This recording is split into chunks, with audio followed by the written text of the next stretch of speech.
We are going to expose the pharmaceutical companies and who started it, who's making the money, and what really is going on behind the scenes, behind these pharmaceutical companies. So in the beginning, at the turn of the 19th century, back around 1900, late 1800s, John D. Rockefeller was a big deal. He was America's #1, very first millionaire in the country, which would probably be a trillionaire now. He owned a lot of oil companies. His company actually ended up turning out to be gas stations like BP, ExxonMobil, Marathon. I mean, he is a gas oil mogul. Like, he is rich. His family is now rich because of what he did. And we're not talking a little bit rich, y'all. A lot of rich. So this is basically what happened with Rockefeller and the pharmaceutical companies and doctors and how it all went. In 1907, scientists discovered that they could make vitamins and medications out of oil. Well, being in the oil business, Rockefeller gets wind of this. He hears about it and he gets this bright idea. He sees millions in this business. So he starts to patent vitamins and medications and everything that these scientists are coming out with. He even gives these scientists grants to study these medications. But in the meantime, he tells these scientists, I want you to look at the plants and I want you to see the chemicals in the plants. What properties in those chemicals are the healing powers that's healing people? And I want you to take that, make something similar to it, not identical to the chemical, but similar to the chemical, so that it not cures people, but helps their symptoms temporarily so that they keep on coming back and buying more. That's where the whole conspiracy started. And I say conspiracy because the United States Senate actually has acknowledged that there is a conspiracy in this country and in Canada to cover up natural remedies that are homeopathic, that come from the earth. And that this conspiracy is done by the pharmaceutical companies because there's no money in that. So that's why we call it a conspiracy, but this actually happened. You can Google it, you can look it up in encyclopedias, you can find this anywhere you look. So John D. Rockefeller gets together with one of his buddies and makes this elaborate plan, like this enormous thing. And so what he decides to do is he sends out a guy named Abraham Flexner. And Abraham Flexner was an educator. He was not a doctor or a scientist, he was just a professor. But he goes around to all the medical colleges and he makes this huge book-sized report on how the medical colleges were not teaching the right things, how they were teaching homeopathic medications and homeopathic methods to doctors, and it wasn't good enough. It wasn't healing people properly. It wasn't, people were wasting their money going to see the doctor because they weren't getting healed. And the new way to go was pharmaceutical drugs, and that's how it should be. And that any medical facility or medical school that was teaching the homeopathic ways should not be doing it. So in 1913, he gets the backing of the American Medical Association, and they start a campaign to call out these homeopathic doctors and start calling them quacks. And this is where the term quack comes from. They wanted doctors to only start practicing using these pharmaceutical medications. And the reason why is because John D. Rockefeller was giving millions of dollars to the American Medical Association. He donated over $100 million to medical schools across the country. He also made a front kind of company called the General Education Board so that he could be in control of the curriculum that the medical schools were teaching.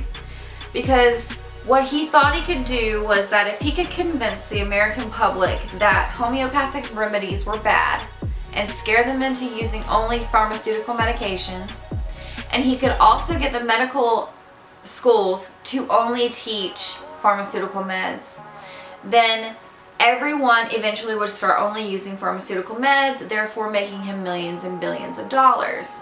So that's what he did.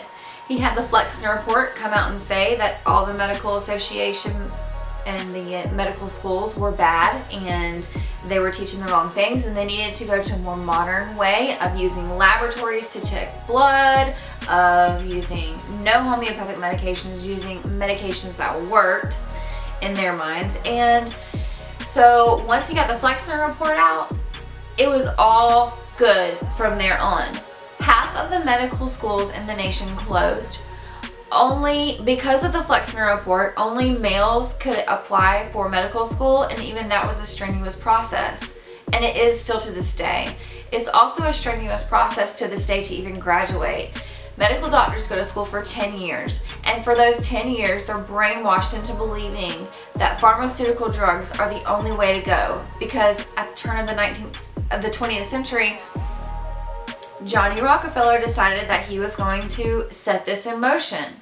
So still to this day, these doctors are not wrong when they give you a prescription for an antibiotic. It's a pill, but there's also other ways to treat you. And medical doctors are starting to eventually come around and see these naturopathic methods are working in most cases, and they're starting to learn more things. But back at this time in the early 1900s, these medical colleges were getting shut down left and right because they weren't teaching pharmaceuticals, and their doctors did not want to prescribe pharmaceuticals. And the doctors that did not convert over to prescribing pharmaceutical medications were even jailed due to this. So it's basically like a cycle. You have the med schools teaching the doctors to only use pharmaceutical drugs.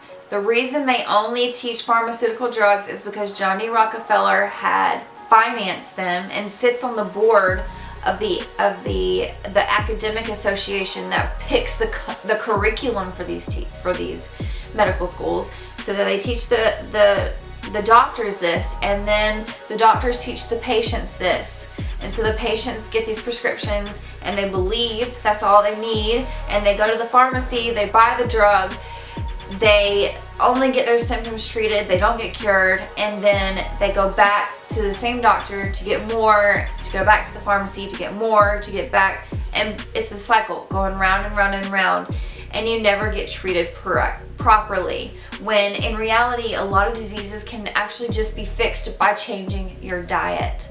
And so what I'm going to be doing for you guys is bringing you homeopathic remedies, diet changes that are for each disease, anti-inflammatory diets, and things that you can use in your everyday life that you can change for not much money at all, and you can heal and cure yourself instead of fix your problems temporarily and give all your money to these pharmaceutical companies that are just sucking you dry and not really helping you at all. Because we all know that the one drug that we get is going to cause 10 to 20 to 30 more symptoms.